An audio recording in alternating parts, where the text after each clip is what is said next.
Today we're going to look more at exponential growth and decay functions, and we're going to use formulas to help us write equations to find our answers. So first we're going to start with exponential growth occurs when a quantity increases by the same factor over equal intervals of time.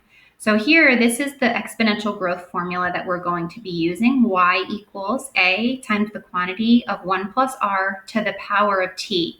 Each of these variables stands for something. The Y stands for the final amount or the ending result. The A stands for the initial amount or whatever you start with. The 1 is always here, it's part of the formula.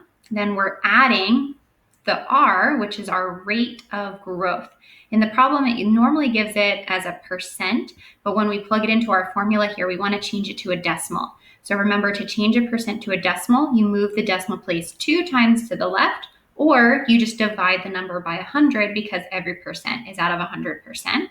And then finally, T represents time. Now this 1 plus R, this in parentheses here, represents the growth factor. The reason that it's 1 is because this represents 100%.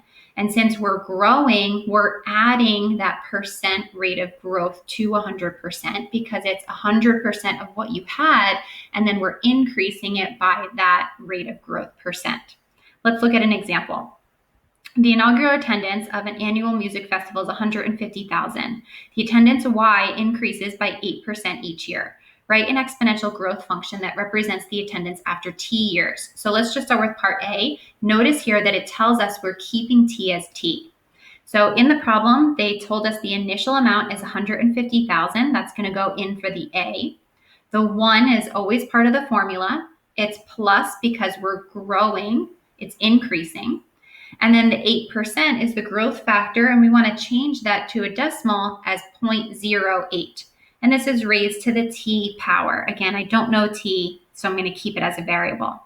Last step is I want to combine the like terms in the parentheses here. 1 plus 0.08 is 1.08. I can simplify that because according to the order of operations, I can use parentheses. Next would have to be exponent, but since I don't know the T, I cannot simplify it any further, and this is our answer for part A. For part B, how many people will attend the festival in the 5th year? Round your answer to the nearest 1,000. So the value T equals 4 actually represents the 5th year in this situation because T equals 0 would represent the 1st year. So after 5 years, that would be 4.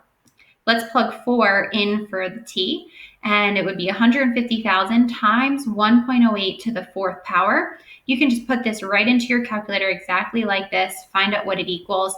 You get 204,073 people, but we want to round to the nearest 1,000 people, so that's 204,000 people. Now, there is an exponential decay function, and it's almost exactly the same as the growth, except in decay, we're decreasing by the same factor over equal intervals of time. So look at how the equation is slightly different. Instead of it being 1 plus R for growth, now it's 1 minus R for decay.